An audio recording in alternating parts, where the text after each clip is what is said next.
Mm-hmm. By playing lead guitar, does that mean you're sort of leader of the group, or are you... No, just... Well, you see, the other guitars, the rhythm. Yeah. Ting, ting, ting, you see. It's solo guitar, you see. John is, in fact, the leader of the group. Playing lead guitar, does that mean you're sort of leader of the group, or are you... No, just... Well, you see, the other guitars, the rhythm. Yeah. Ting, ting, ting, you see. It's solo guitar, you see. John is, in fact, the leader of the group.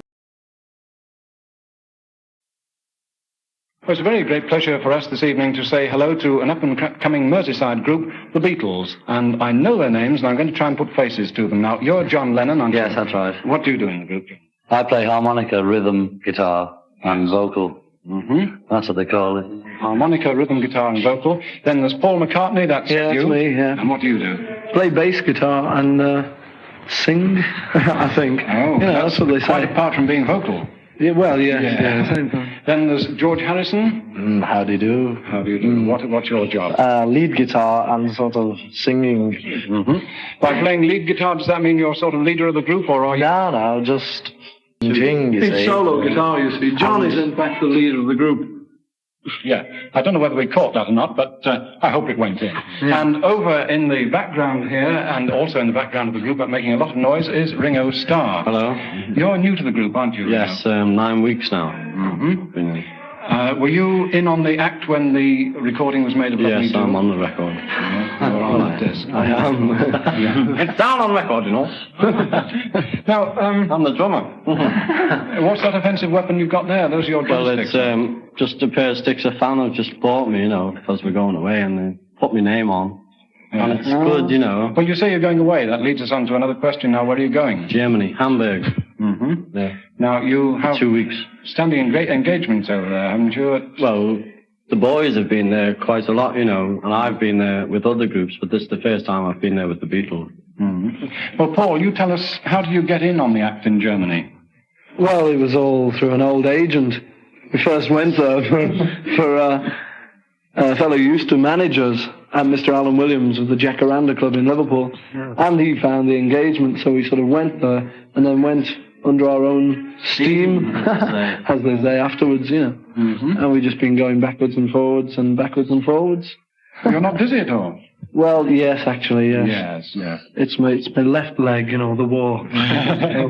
George, were you brought up in Liverpool? Yes, so far, yes. Whereabouts? Well, born in Wavertree and bred in Wavertree and speak. Mm-hmm. Well, the aeroplanes are, you know, yes, the aeroplanes. Are you all Liverpool types then? Yes. Types, yes. Liverpool types. Now, I'm told that you were actually in the same form as young Ron Wycherley now. Ronald, yes. Yes, now Billy Fury. In St. Silas. In which? St. Silas. Really? Yes, I'm sure it was. Now, It was. It wasn't Jingle Bell like they said in the Musical Express. Oh. No, that was No, wrong. that was wrong. St. right. Silas School.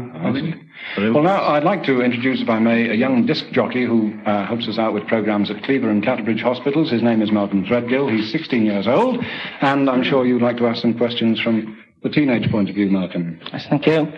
I understand you've made other recordings before on a German label. Yeah. So, right, what ones were they?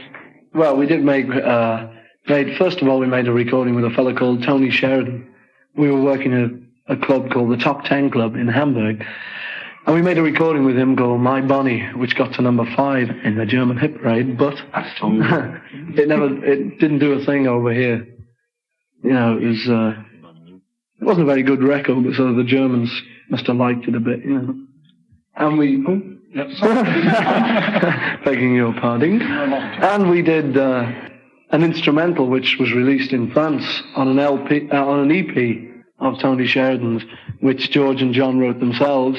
But that wasn't released here. We've got one copy, that's all. You know, it didn't do anything.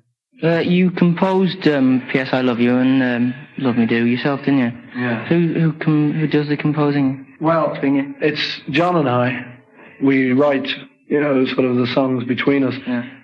It's, you know, we've sort of signed contracts and things to say that, you know, if we sort of... equal shares. Yeah, equal shares and royalties and things, so that, you know, really we just both write most of the stuff. George did write this instrumental, you know, as we say, but mainly it's John and I. We've written over about 100 songs, but we don't use half of them, you know. We just happened to sort of rearrange Love Me Do and played it to the recording people and P.S. I Love You. And they seemed to quite like it, so that's what we recorded. And that was Paul McCartney telling you all about it. Is there any more of your own compositions you intend to record? Well, we did record another song of our own when we were down there, but it wasn't finished enough. So, we'll take it back next time and see how they like it then. Yeah. Well, that's all on my end. Well, thank you for asking the questions, Malcolm. Now, in closing, I would like to just ask you, we're recording this at Hulme Hall, Port Sunlight. Did any of you... I'll start again in English. Yeah. Did any of you come over this side before you became famous, as it were? Do you know this district? Well, famous, If being famous is being in the hit parade, well, we've been over here. We were here about 2 months ago. Been here twice, haven't we?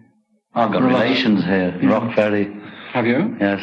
Oh, all sides of the water, Yeah, I've got a relation in Clawton Village. Yes. Upton Road. Was a friend in Birkenhead. I wish I had. I know a man in Chester. Now, that's a very dangerous thing to say. There's a mental home there, mate. Never mind. Peter Smethurst is here as well. I'll get my right teeth in. Yeah, okay. And he looks as though he's bursting to say a question. Yeah, well, there's just one question I'd like to ask you. I'm sure it's the question everyone's asking. I'd like your impressions on first appearance on television. Well, strangely enough, we thought we were going to be dead nervous, and everyone said, when you see the cameras, you realise that there are 2 million people watching, because there were 2 million watching that, people and places that we heard afterwards. But, strangely enough, it didn't come to us. We didn't think at all about that, and it was much easier doing the television than it was doing the radio. It was still nerve-wracking, but it was a little bit easier than doing radio, because there was a full audience for the radio broadcast. Do you find it nerve-wracking doing this now? Anyway, we hope we've got a full audience in both hospitals, Clatterbridge and Cleaver. And over at Cleaver Hospital, a certain record on parlophone, the top side has been requested for Eileen in Robert Koch ward from Maddie, and, strangely enough, for Maddie from Eileen in the same ward. So perhaps the Beatles themselves would like to tell them what it's going to be. Yeah, well, I think it's going to be Love Me Do. 94949. Love Me Do. Quiet, folks.